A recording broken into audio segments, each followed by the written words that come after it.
Hello dear students, welcome to the lecture 7 of Responsive Web Design with ASP.NET 5 MVC pattern and Bootstrap. So if you remember, we have seen routing constraints at the last lecture 6. We will continue with models. We already have an idea about model, but we will see about more details of models in this lecture.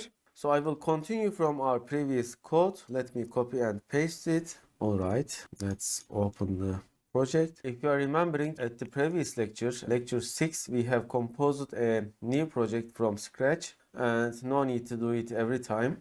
So we can continue from our previous lecture, and I am generating a separate folder for your easiness to see each week's code individually. It is also possible to do that with GitHub code repository management, but it may be hard for you, so I'm just doing copy and paste. Okay, let's rename. This is not renaming everything, but it is at least better than nothing. Introduction. In the previous chapters, we have gone more in depth with both the C controller and the V view of the MVC pattern, so in this chapter, we'll focus on the M model. We're talking about it last because you can actually have a website based on the MVC pattern without using a model, although that would be a pretty simple website. It is true, we don't need models to print something on the screen. We have already seen that. We can just use return content from our controllers, such as here. You see, this is just returning a content to the screen. It is not using any model, or we can define and implement whatever we need on our Razor pages, CSHTML pages. They also don't need model. For example, this page doesn't need a model to be working. However, that is against the strategy of MVC. Therefore, we are going to see models in more details right now. What is a model? As we discussed in the quick start part of this tutorial, where we quickly added a controller, a view and a model to our project, the model in an MVC application should represent the current state of the application, as well as business logic and/or operations. Okay, so model in MVC application should represent the current state of the application as well as the business logic and/or operations. Operations. A model can be any kind of object found in the framework. It could in fact be a simple number or string, or it could be a complex object instantiated from a class, e.g. a user class which holds information about a user, a guestbook entry item which contains a post to a guestbook, or anything else. That also means that your model can be a class you already have, e.g. something that comes from the database, or a class that you create specifically to become a model for one or several views. A very important aspect of the MVC pattern is the separation of concerns. SOC is achieved by encapsulating information inside a section of code, making each section modular, and then having strict control over how each module communicates. So you see, separation of concerns is really important. It allows you to have individual and different teams working on each concern. SOC is separation of concerns. This is what is fundamentally MVC is. Communicates. For the MVC pattern, this means that both the view and the controller can depend on the model, but the model doesn't depend on neither the view nor the controller. This turns your models into a module that can exist even outside of the MVC framework, e.g. for use in a desktop application, and then it has the added benefit of allowing your models to be tested without the visual representation, e.g. through the use of unit tests. Okay, this is really important. So you see, with this approach, we can use our model in any other kind of application. For example, a desktop application, a mobile application, a server application, whatever you need, because it is separate from the view or the controller. This also allows us to do unit tests without any visual representation because it is independent of the visual representation. The visual representation may depend on the model, but model does not have to depend on anything. As mentioned, the model can be a class already defined in your project, or it can be a new class you add specifically to act as a model. Therefore, models in the ASP.NET MVC framework usually exists in a folder called models, or they come from outside of the project, e.g. from a class library. A model doesn't have to inherit from a specific base class, or anything like that. They are truly just regular .NET classes. There are a couple of ways to enrich your model classes with MVC-related information though, but we'll discuss that later. Summary. The model in an MVC application should represent the current state of the application, as well as business logic and/or operations. In the upcoming articles of this chapter, we'll dig deeper into the more advanced, model-related subjects. View models. We have already worked with models multiple times in this tutorial, but if you look around in other material about ASP.NET MVC, or just the MVC pattern in general, you may notice that something called a view model is often mentioned. But what's the difference between a model and a view model? Actually, whenever you pass a model to a view, it's considered a view model because it's used by the view. In other words, there doesn't have to be a difference. You can use your models as view models interchangeably. There are, however, a lot of situations where you may want to create a specific view model for a specific view. This can be to extend or simplify an existing model, or because you want to represent something in a view that's not already covered by one of your models. View models are often placed in their own directory in your project, called view models. Again, this is just a convention, and since view models are just regular .NET classes, you are free to place them wherever you want to, but it often makes sense to follow these conventions. Some people also prefer to postfix the name of the class with the word view model, e.g. address view model or edit user view model. So we can put our view models in a folder, call it as view models, and we can name them as ending with view model, such as edit user view model. However, view models are also regular .NET classes. When to use a view model? Here are a couple of situations where you could benefit from a view model. To represent something in a view that's not already contained by an existing model, when you pass a model to a view, you are free to pass e.g. a string or another simple type. But if you want to pass multiple values, it might make more sense to create a simple view model to hold the data, like this one. Address view model, it has two properties. Okay, so what is the difference between this? Let's continue. To access the data of multiple models from the same view, this is relevant in a lot of situations, e.g. when you want to create a form where you can edit the data of multiple models at the same time. You could then create a view model like this. Okay, so you see there is a fundamental difference. Normally we are able to pass only single model to our view. But what if we want to pass multiple models to our view? Then you see there is a parent view model which includes objects of different models. For example, like this, you see model 1 type, model 2 type. To simplify an existing model, imagine that you have a huge class with information about a user, perhaps even sensitive information like passwords. When you want to expose this information to a view, it can be beneficiary to only expose the parts of it you actually need. For instance, you may have a small widget showing that the user is logged in, which username they have, and for how long they have been logged in. So instead of passing your entire user model, you can pass in a much leaner view model, designed specifically for this purpose. So this is just a view model. To extend an existing model with data only relevant to the view, on the other hand, sometimes your model contains less information than what you need in your view. An example of this could be that you want some convenience properties or methods which are only relevant to the view, and not your model in general, like in this example where we extend a user model, called WebUser, with a login duration property calculated from the last login datetime property already found on the WebUser class. From there on there are two ways of doing things. You can either extend this class, inherit from it, or add a property for the WebUser instance on the view model. Public class user info view model, it includes WebUser and then additional parameter like this. Okay, and there is also extended version like this. Both works. Okay, there is nothing new in this part of the tutorial. It is same as before, whatever we have seen so far. I want to check something, so let's open Google. View model versus model in ASP.NET MVC. Let's see if there are any differences, because it already looks like exactly same. Okay, there looks like no difference. In the simplest of terms, I like to think of the following. Model strictly looks and feels like your data model. For all intents and purposes, it is only a class representation of your data model. It has no knowledge of your view or any elements within your view. That said, it should not contain any attribute decorators, i.e., required, length, etc., that you would use for your view. View model serves as a data binder between your view and your model, and in many cases, is also a wrapper for your model.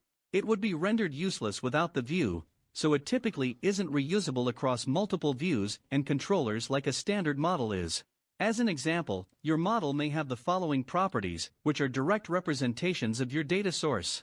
Public string first name, get, set. Public string last name, get, set. Now, since your view model is tied to your view, it may have the following property which concatenates the model's first name field and last name field together as one string.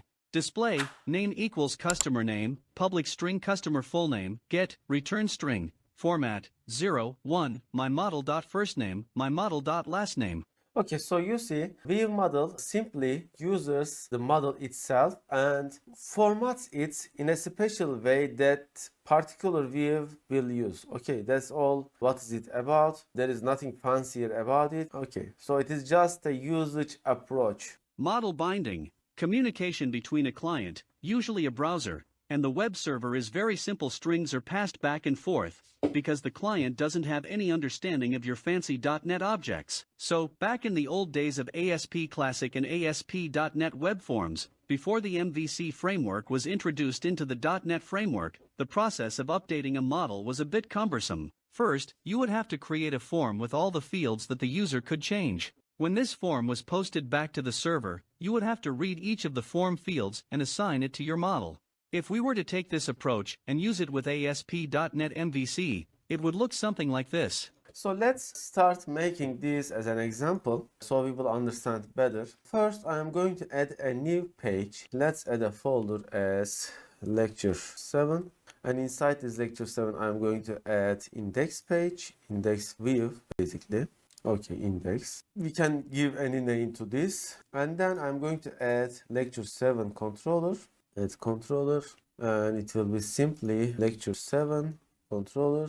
Okay. So in our view, let's print lecture 7 view. And let's set our startup default page to lecture 7. These were some custom routes. If you remember, I'm going to change the default route. So let's remove this. We don't need it. And here, maps controller route, default controller. Okay, lecture 7, action index, and we don't need ID yet. We don't. Okay, let's run it. And it works by default right now.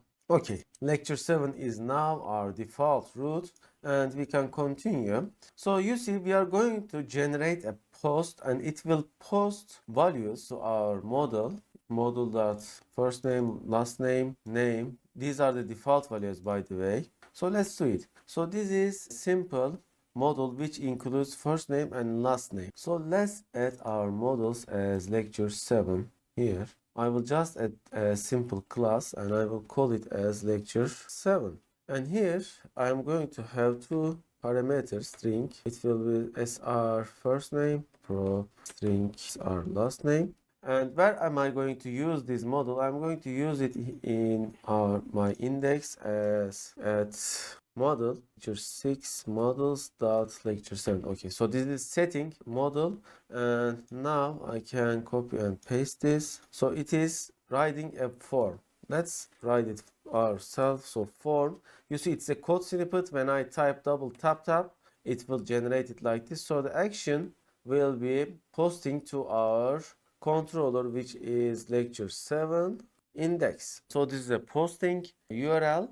And then we will set the method as, we can set it post or get. We are going to set it as post. And now we are going to set some parameters to post. So they will be input, type will be text. Since they will be text, they will be visible.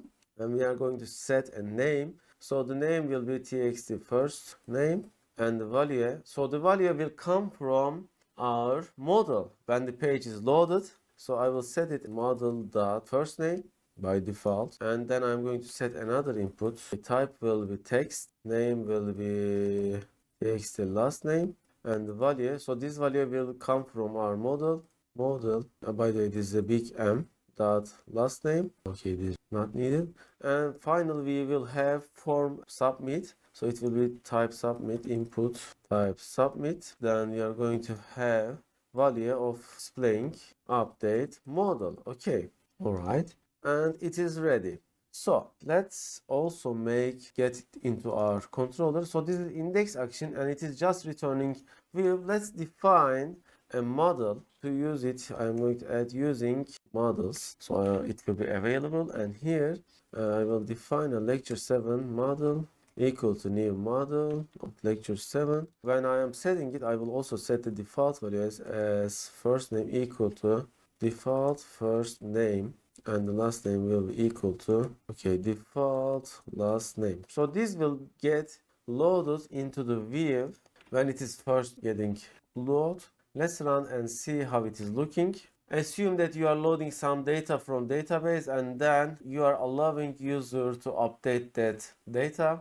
Currently this is index action, but it doesn't get any parameters. Then I will going to add a post action as well for updating.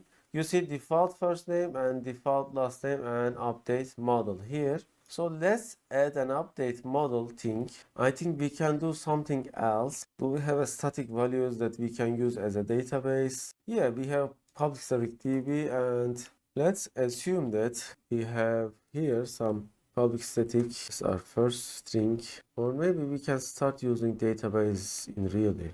Yeah, let's do it. I will use entity framework in this lecture for as a methodology of updating and doing database operations. If you don't know how entity framework works, I am teaching that in the advanced programming. You can watch advanced programming lecture 5, 6, 7 and you will understand it. Okay, let's open the SQL Server Management Studio. With .NET Core, it is hard to use entity framework. To be able to use it, we have installed EFI Core Power Tools. You can install it from EFI Core Power Tools, and then you will just download and install it. Okay, it is inside Market Visual Studio Marketplace. Just download and install it. That's it. Okay, let's compose a new database, a very simple one.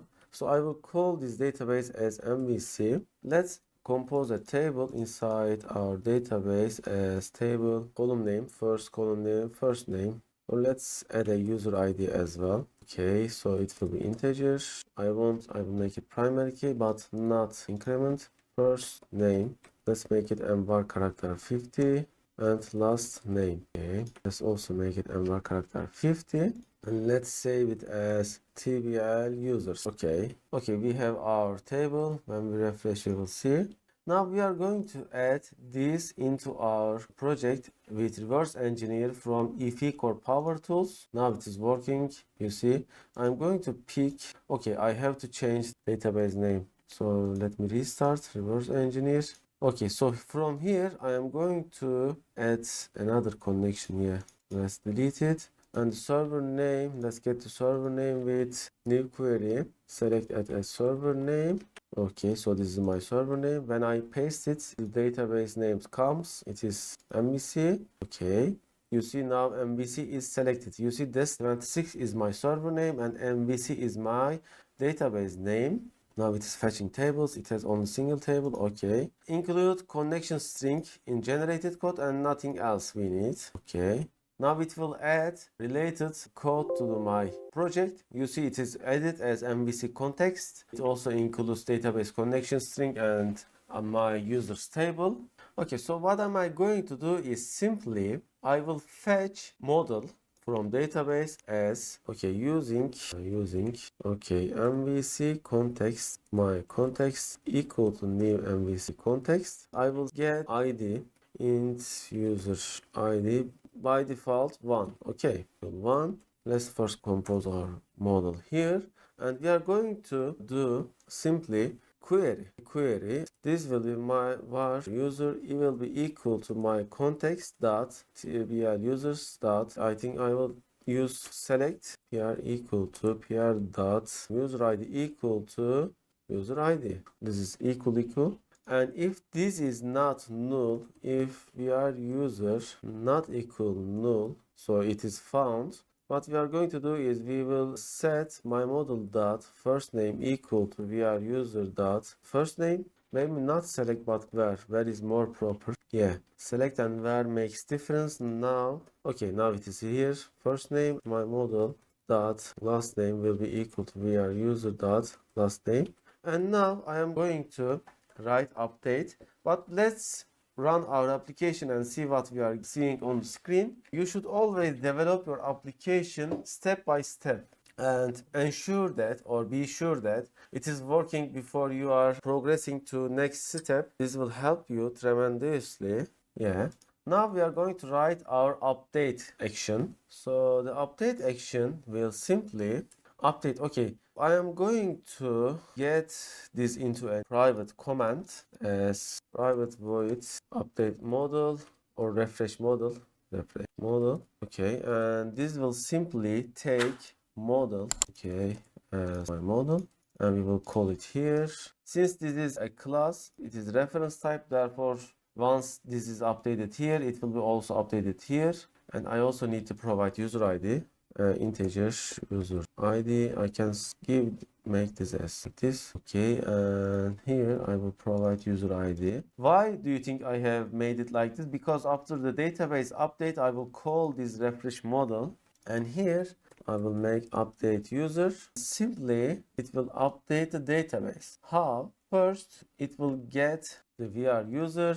If it is not existing, if it is null, we are going to compose a new instance of TBL users dot user equal to new TBL users. Here we will set the values as first name will be. Okay, now let's get our code from here. So we will be getting request form. Okay. So in the request form, since this is a post action result, we are going to use the same name of our index HTML of lecture 7. You see these are getting confused. Therefore, I am going to change this index lecture 7 index. I can give any custom name I want, so it will be better readable. And since I have made this change, I am going to change this as to, no, not here, here. I'm going to return view with the name of the view as like this. So in lecture 7 index.html, this is the name of the posted parameter. Okay, let's get this into our controller. Yeah, and this will be the first name and this will be the last name. Also, we will get user ID from here, so it will be the user ID will be equal to this one. We will add this into the context at my user.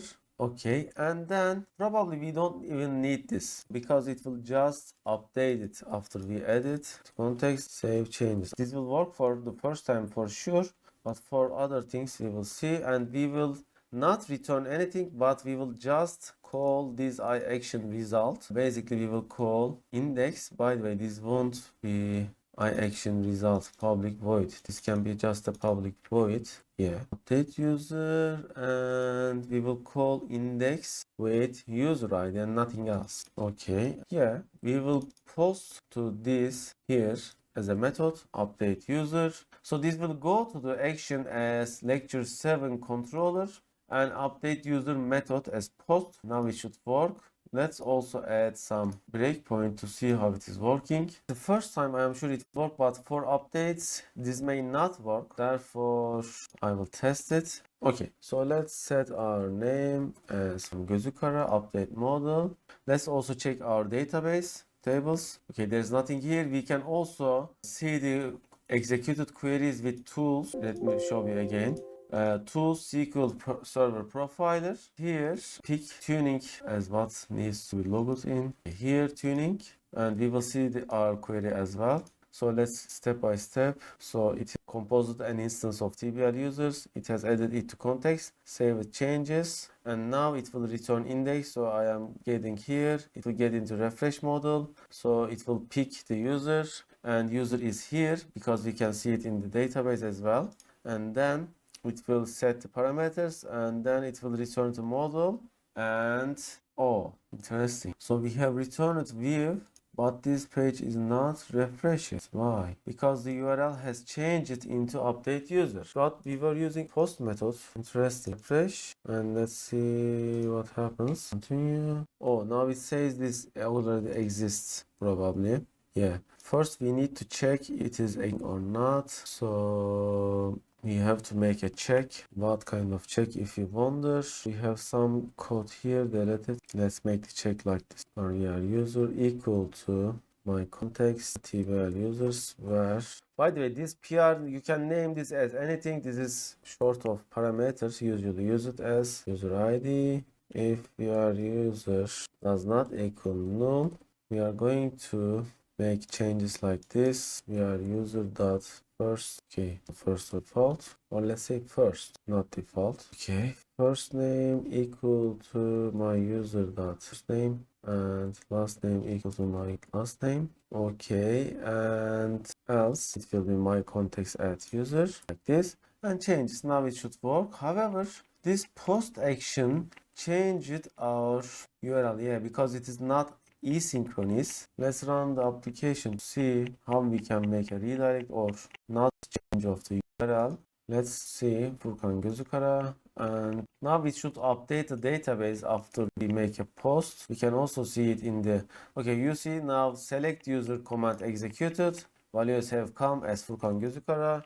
And test, I will make it test Gözükara. It is updated, and yes, you see test Gözükara. However, it didn't return back to our previous URL. Let's check it out. Okay, after post action, don't change URL. Let's see. We will make this as iAction result, and it will just simply return with like this. See what happens. So this iAction result makes a change, I think. Okay, update user. If this doesn't work, I will try return redirect. Okay, let's make this as test version 2. Okay, now we have no model, therefore we are getting an error. I see, because simply it has returned to view but without index. I also have to define action, so we need to redirect action, redirect to action, and it will be index and play like retry. So after the post it will update and redirect the action. Okay, let's make this as Toros University. Update. Yes, update it and return it back. Okay, it is working great. We can see the update query on here. Yeah, here, this is the update query executed by our entity framework. And when we refresh the database, we can see. We can also use this as a adding new user. How can we do that? We can do it simply with adding a user ID. Here, it will be txt user ID. And we won't bind it to anything. It will be like this. And then in the code behind, in our action here, we can do it simply like this. To try parse. Okay, request form txt user ID and out will be equal to user ID. We need to first test for this to be possible. If this is successful, we will change user ID of user will be equal to user ID again. Okay, and we will use this user ID here. You see, they are getting pretty confusing. Therefore, it would be better to change this to something else. But yeah, now it's fine. Maybe we can make this as lowercase, whatever we want. And now, of course, we would be needed to change them. This, okay, now it should work. Now we can update, insert users, new users as well. If we don't provide user ID, it will use the user ID default by 1. But now it should work when we provide it. So we can add new users as well. However, it will always display the first user because we are using the first user. But we can also change that. Yes, we can also change that. I'll show you. Okay, let's add a new user as user ID 2, Furkan Gözükara. Let's add it. Okay, it says secures contains no. Oh, I see. We have to set this as first or default. When you use first, it is expecting a real value. Therefore, you have to use first or default. It makes a difference. It makes a change to, and I will make Gözükara. That model, and oh, we have an exception. Connection reset. Why? The client has disconnected inner. So weird. Why we got this error?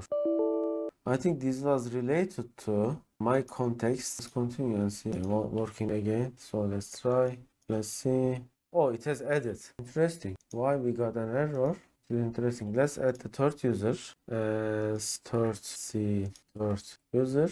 Yeah, it is added. We can also display the third user lecture 7 index. We can provide the user IDs such as this. Oh, it is not working because we didn't define optional parameter in our startup. We are going to set an optional parameter as, how was it? Let's say user ID, or yeah, let's make it small. I think it doesn't matter, but let's try. So this will be an optional parameter. Okay, like this. Oh, we were putting it here, not there. Yeah, we have put it in correct place. So this will be, I think, controller action. What else? String pattern option, object constraints, object data token, string pattern.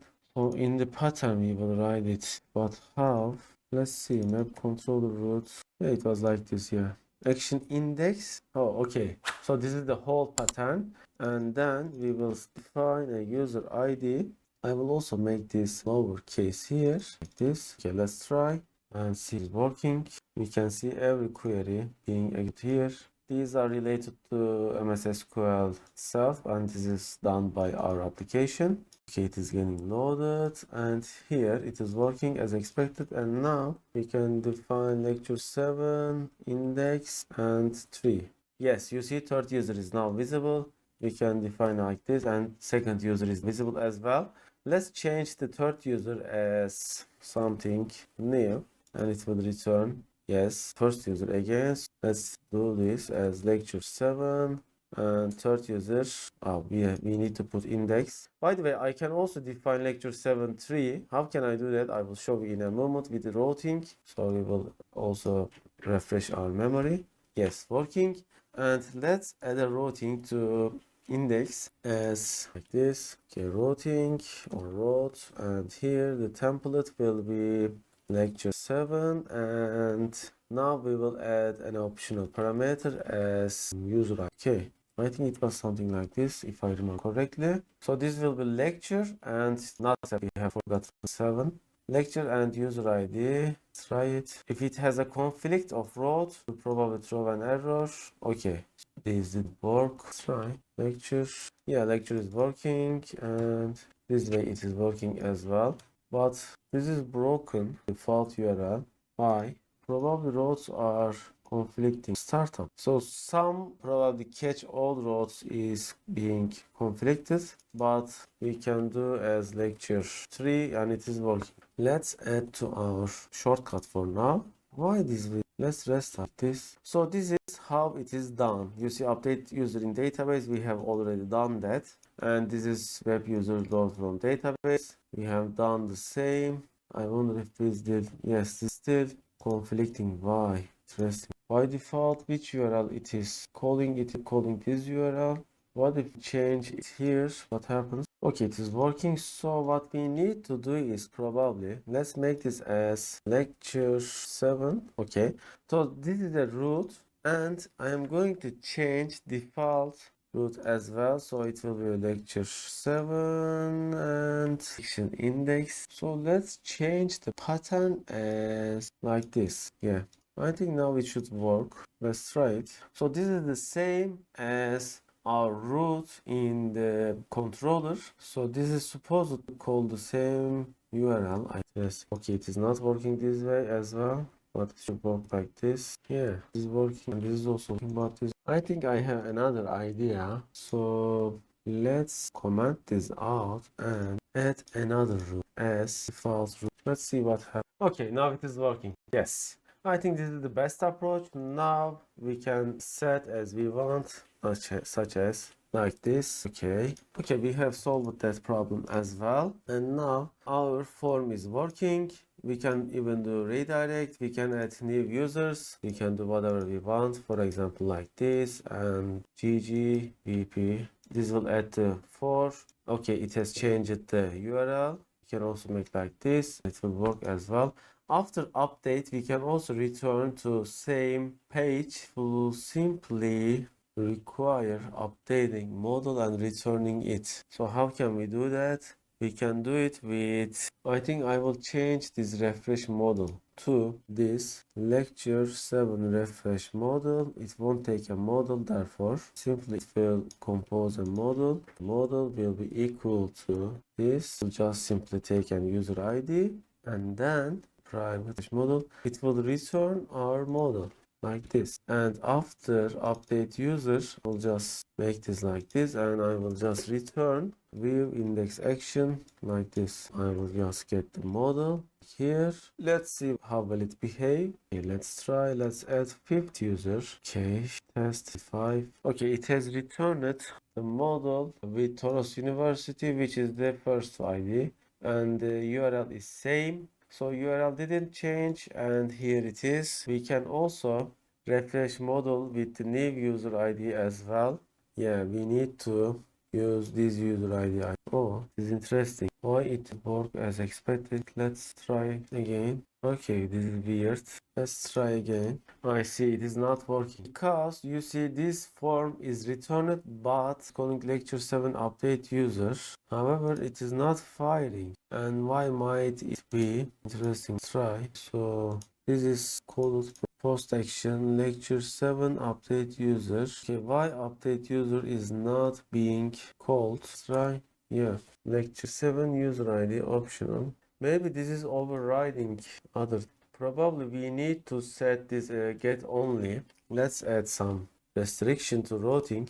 We will make this as HTTP get. Okay, and this one will be HTTP post. Let's restart and see the reason why it is working not. Probably this was overriding our post action. You see, you have to be careful with how you define the route. Since this is optional, I think it was catching always this one. Okay, we got an error. Why? I think definitely catching into this one. Let's try it. You see, even though I call update user, it is getting into this. So I should give a different road name to this or something like this perhaps. If I define it like this, I think it will be better. Okay, so where is the error? Yeah, okay, it's fine. Okay, here's HTTP post update user lecture 7. Yeah, okay, we have an error in our routing, so let's make this simpler one. L7 user. Now it should work. For example, yeah, maybe we can also add a routing to this. Yeah, but then we need to define routing order. Okay, I know I have to. So this will be lecture 7, but we will have a route order. Where is the order? It was inside here probably. Okay, order will be 2. This will have another order as lecture 7 update user here.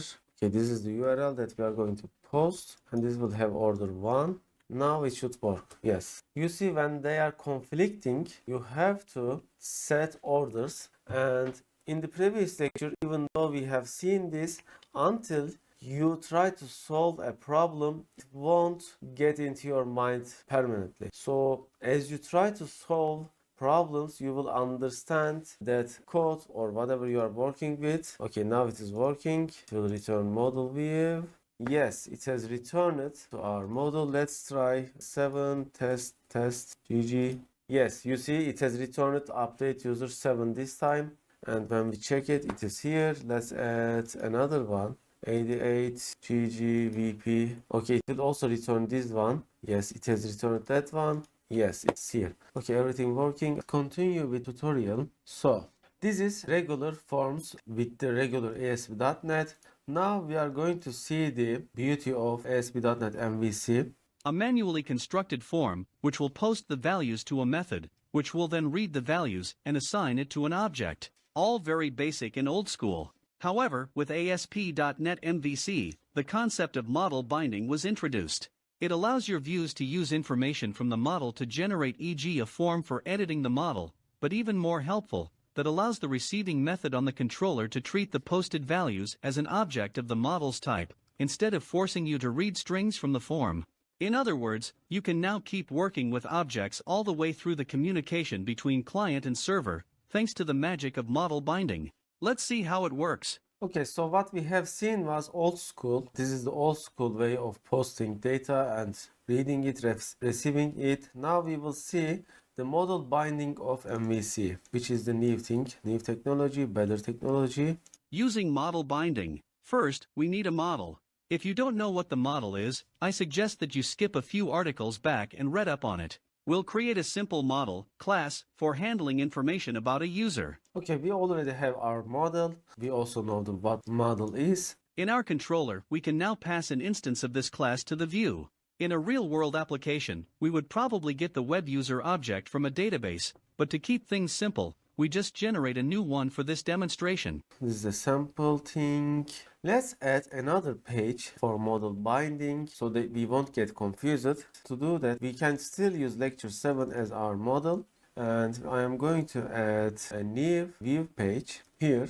I will call it as binding example or just binding. Okay, binding CSHTML, and let's add a controller for binding. Okay, binding controller. All right, it will return binding, but it wouldn't return binding because binding is under lecture 7. We have to take it under binding if we want to return. So let's add a folder as binding and let's move this into binding. Okay, so I will make binding as the default route, binding HTML. And I don't even need to change that. Let's continue. So this is action result of simple binding, but HTTP GET. So we will be using same URL. Okay, for HTTP GET action result, and it will just return with the model. So our model is lecture 7, but to be able to use that model using this model, and let's compose our model as 7. It's our first name, it's our last. Okay, so let's open our binding CSHTML. By letting our view know what kind of model it can expect, with the @model directive, we can now use various helper methods, more about those later, to help with the generation of a form. We need to let know our view to know which model. Let it know equal to lecture 6.models.7, and we will use form of using. So we will be using and then what we are going to use using our form equal to html.form begin form. Okay, we are using currently server side variables, and after begin form it is a method of HTML. Therefore, I have to call it like this. Okay, then we can have formatting even though it is server side. Currently, we are in server side because you see we have started with, Razor syntax with we are in this scope. So with div HTML label for HTML label for first name or whatever it says that start first name.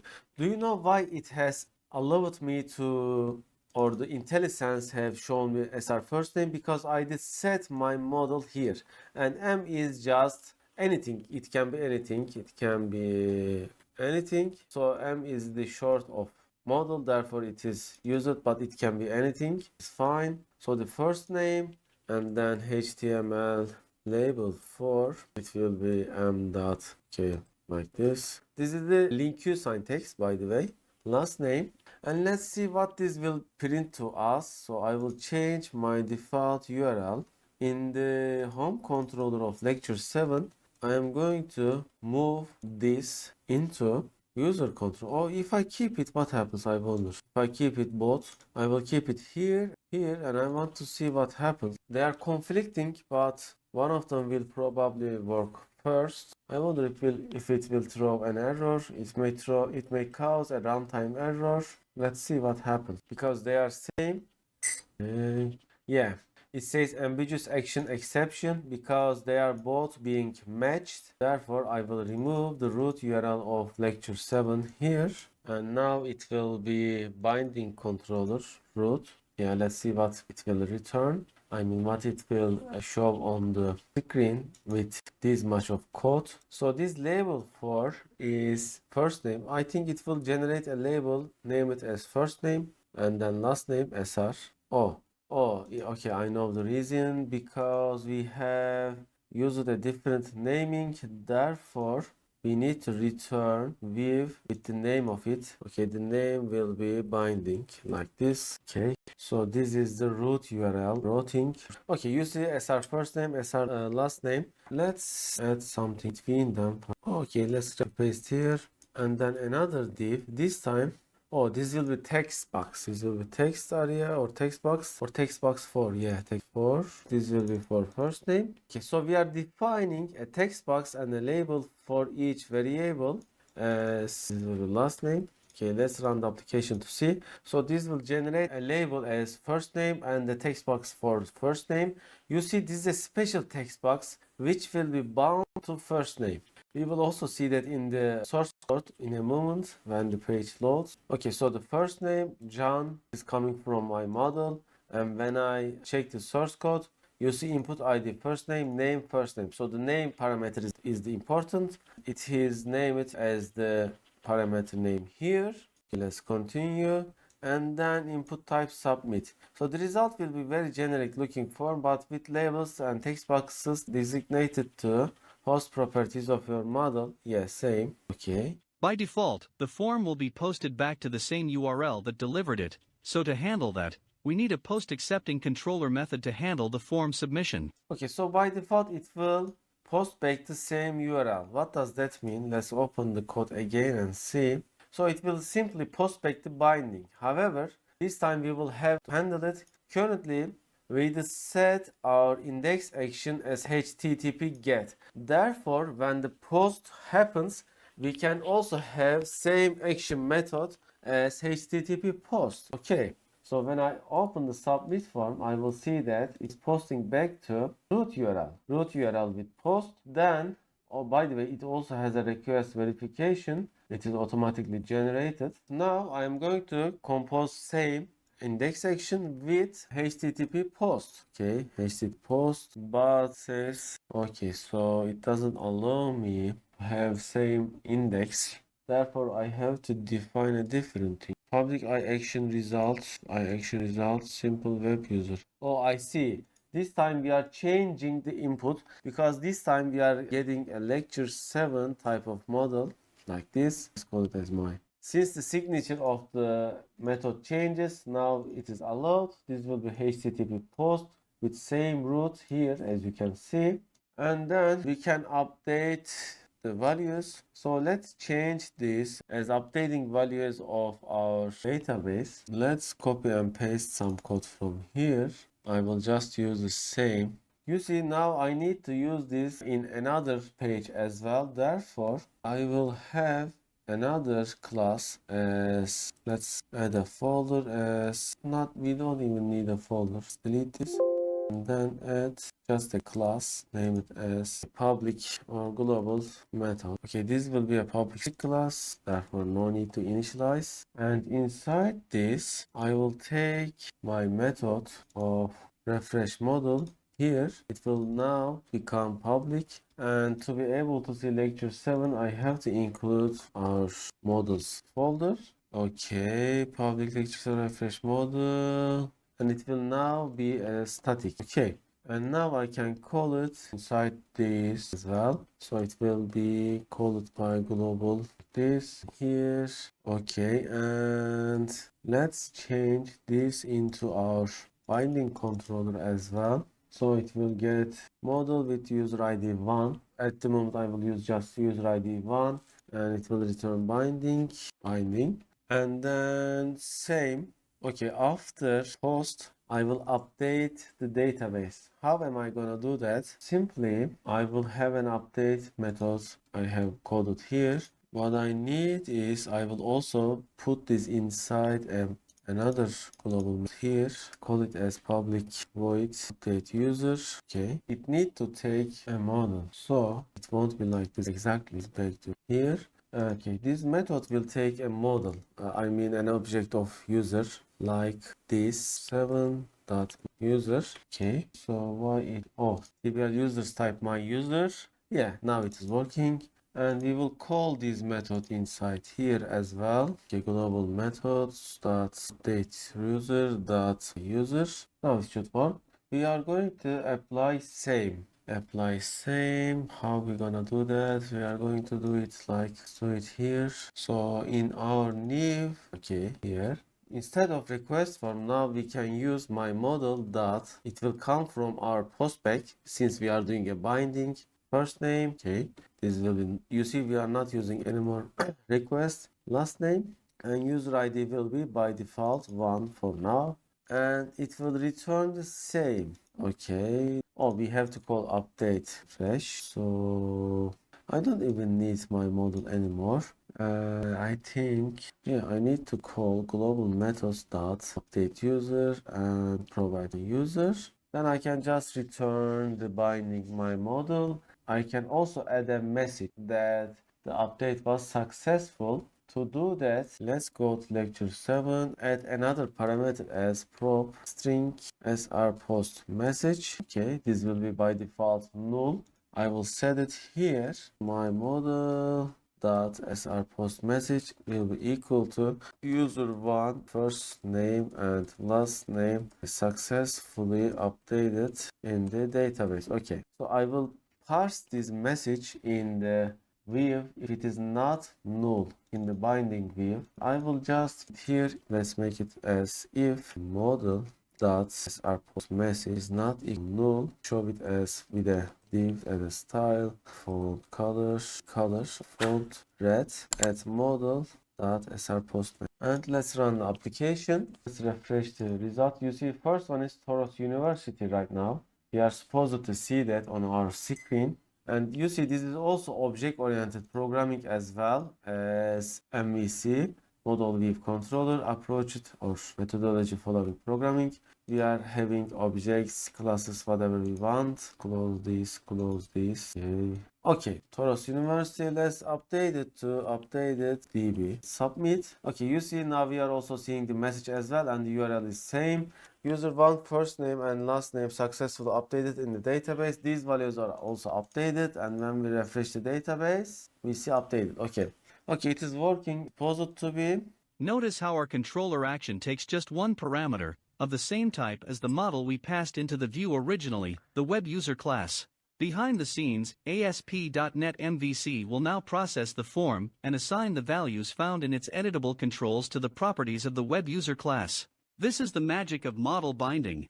Summary. Thanks to model binding, you can maintain relations between your models and your views much easier. In this article, we only scratched the surface, though there are a lot more possibilities with model binding, as you'll discover in some of the upcoming articles. In lecture 7, what we've seen. Okay, we have seen that how to do school style form core. Okay, I think this description is enough.